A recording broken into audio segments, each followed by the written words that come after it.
four principal strikers, if you want to call them that.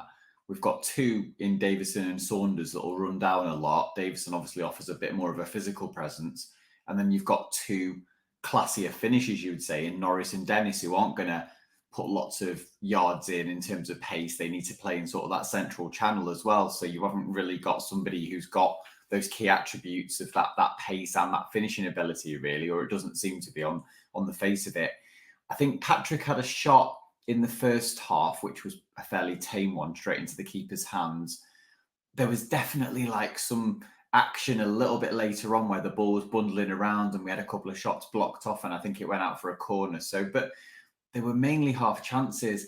And then when they went down to 10 men in the second half, I mean, Gillingham's first goal was a really soft one as well. It almost seemed like a miss kick and the build up to it. And there was, I think O'Connor missed his tackle or something in the lead up to it.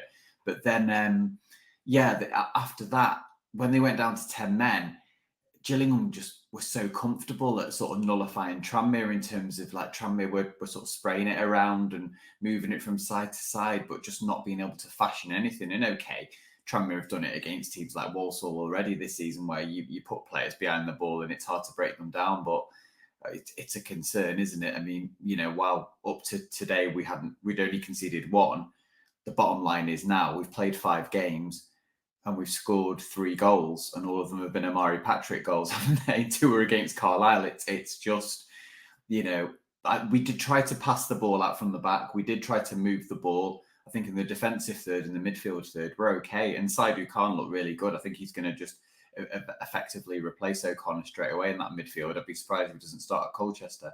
But up top, I just think Adkins is just struggling to work on a system that works or that's going to conjure some goals.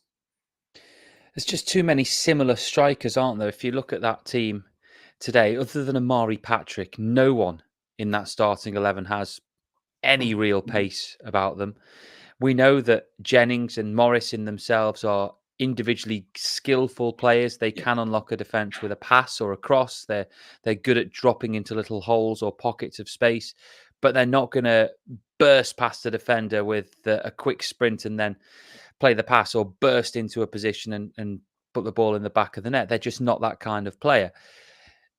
And then you've got Davison, who we're not entirely sure what he brings to the team just yet, and O'Connor, who got hooked after 57 minutes, as you say, and Nigel Adkins did lay some of the blame at his door for the first goal that Tranmere conceded. And as we've already touched on, when you're a team that doesn't score many goals, conceding first is not something that you want to do. No, I don't think that.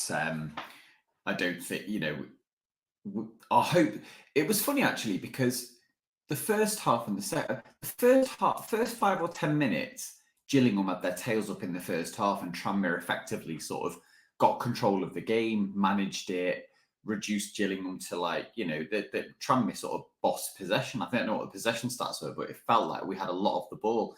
And then at the start of the second half, we sort of came out of the traps fairly quickly, sort of forced the issue a little bit. And I thought, it's going to be a bit more expansive now. And then obviously, I mean, Gillingham, as I say, it was a really poor goal to give away from a defensive point of view.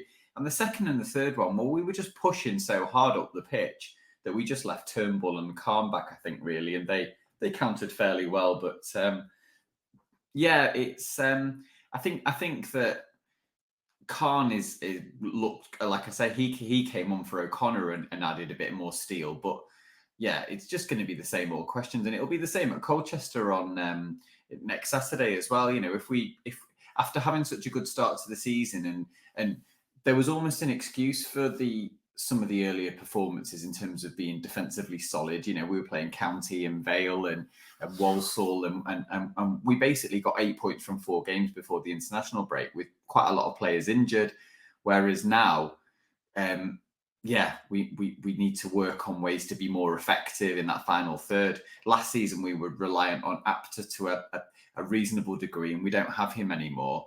And while Patrick can be a box of tricks as well, teams are going to get wise to the fact that he's our danger man, and obviously, make sure that, he swapped wings with Morris during the first half today. But it's a cause for concern, and whether or not we just have enough quality up top, yeah, unless we get to January, really. I don't know whether Sam Taylor being fit would come into the reckoning, but he's nothing more than a squad player at the moment.